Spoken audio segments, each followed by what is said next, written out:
Uniform civil code पास होने की बात हो रही है। मुसलमान सभी कुछ मानने को तैयार है, लेकिन जनसंख्या नियंत्रण के मामले में समझौता करने को तैयार नहीं। इसका फ़ायदा बीजेपी आरएसएस लेगी पर्दे के पीछे डीलबाजी के लिए। ये यूनिफॉर्म सिविल कोड पारित करने की बात करेंगे, लेकिन पर्दे के पीछे ये कोई एक डीलबाजी कर लेंगे मुसलमानों के साथ, और यूनिफॉर्म सिविल कोड या तो पारित ही नहीं करेंगे या फिर कुछ इस तरह से करेंगे कि उसका नतीजा हिंदू डेमोग्राफी के लिए हानिकारक होगा। ये कैसे, मैं बताती हूँ। संभावना है कि वो एज जो बच्चों की विवाह का उसे 21 साल कर दे कंपलसरी, हिंदू और मुसलमान दोनों के लिए, और मुसलमान मान जाए। लेकिन जनसंख्या नियंत्रण जो है, यानी कि पर कपल कितने बच्चे होंगे, वो वॉलेंट्री बेसिस पे रख दे, यानी स्वेच्छा पे छोड़ दे कुछ सालों के लिए कम से कम। इसका नतीजा बहुत घातक होगा हिंदू जनसंख्या प्रतिशत के लिए। इससे जनसंख्या नियंत्रण तो होगा, लेकिन जनसंख्या प्रतिशत हिंदू का बहुत ज़्यादा गिरेगा और मुसलमान का कम गिरेगा। लोग कहते कि तय 18 साल है संविधान के अनुसार विवाह का आयु बच्चों के लिए, लेकिन गांव खेरों में अभी भी 18 साल से कम उम्र में बच्चों का विवाह होता है। मैंने बंगाल में खुद अपनी आंखों से देखा है। 14 साल की लड़कियों की शादी हो जाती है। कोई जोर ज़बरदस्ती नहीं दिया जाता है। माता पिता अगर घर से नहीं देते, बच्चे घर से भाग के शादी कर लेती काली मंदिर में, 15 साल तक का बच्चे हो जाते हैं। ये बहुत ही दुर्भाग्यपूर्ण है, लेकिन यही कटु सत्य है और यथार्थ के धरातल पे ये होता है। और इसका एक कटु सत्य ये भी है नतीजा कि हिंदुओं का जो जनसंख्या प्रतिशत अभी भी 79% है, वो ये जो कम उम्र में जो बच्चे का संतान हो रहा है उसी से है। जो ही 21 साल कर कंपलसरी कर दिया जाएगा, नागरिकता चली जाएगी, सब्सिडीज़ चले जाएंगे, ऐसा कह के जब 21 साल कर दिया जाएगा और मुसलमान और हिंदू दोनों इसे मानने लगेंगे, तो जनसंख्या तो घटेगा, लेकिन मुसलमान का जनसंख्या कम घटेगा और हिंदू का जनसंख्या प्रतिशत ज़्यादा घटेगा। और हम अभी जो 79% है, हम कम के 50% के करीब आ जाएंगे। फिर भी हम मानते हैं कि यूनिफॉर्म सिविल कोड वो पारित कर रहे हैं।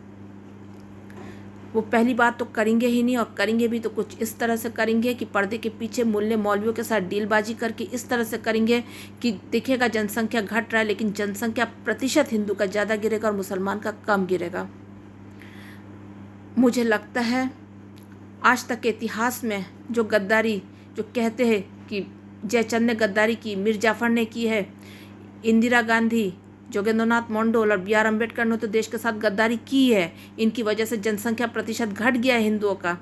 लेकिन अब जो बीजेपी आरएसएस हिंदुओं के साथ गद्दारी करेगी, उसकी कोई तुलना नहीं रहेगी। वो यूनिफॉर्म सिविल कोड को कुछ इस तरह से पारित करेंगे, कुछ इस तरह से डायलूटेड फॉर्म में, कि जनसंख्या भले घटे लेकिन हिंदू का जनसंख्या प्रतिशत ज़्यादा घटेगा और मुसलमान का कम। और मुसलमान इससे खुश हो जाएंगे कि क्योंकि उनको इस्लाम, दीन, इस सबसे कोई लेन देन नहीं है। वो बेईमान है। वो नारी के कोख के जरिए जनसंख्या बढ़ा के ज़मीन हड़पना उनकी एकमात्र मंशा है। तो इसमें वो मान जाएंगे।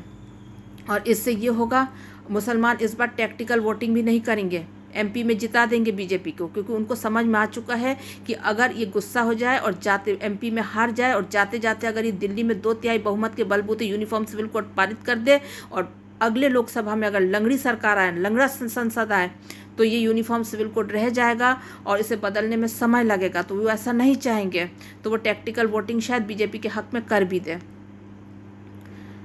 मुझे ऐसा लगता है कि यूनिफॉर्म सिविल कोड होना ही नहीं चाहिए। तपस्वी छावनी के महंत परमहंस दास जी ने जैसा कहा है वही होना चाहिए। हिंदू संविधान लागू हो और हिंदू के पास ही सिर्फ मताधिकार और नागरिकता हो। कोई भी विधर्मी जनसंख्या जो 2% से कम है, जैसे ईसाई, यहूदी, पारसी, इनके पास मताधिकार और नागरिकता हो सकती है। मुसलमानों के नागरिकता और मताधिकार निरस्त रहना चाहिए जब तक कि उनका जनसंख्या प्रतिशत घट के 2% पे ना आ जाए, क्योंकि हमारे देश को आतंकवादियों से, गोला बारूद से खतरा नहीं है, गर्भवती मुस्लिम महिला की कोख से ज़्यादा खतरा है। हमारे सैनिक गोला बारूद और आतंकवादियों को नष्ट कर दे सकते हैं, लेकिन मुसलमानों ने जो निकृष्ट हथियार इस्तेमाल किया है हिंदू भूमि हड़पने के लिए, गजवाए हिंद के लिए, वो है गर्भवती मुस्लिम महिला का कोख।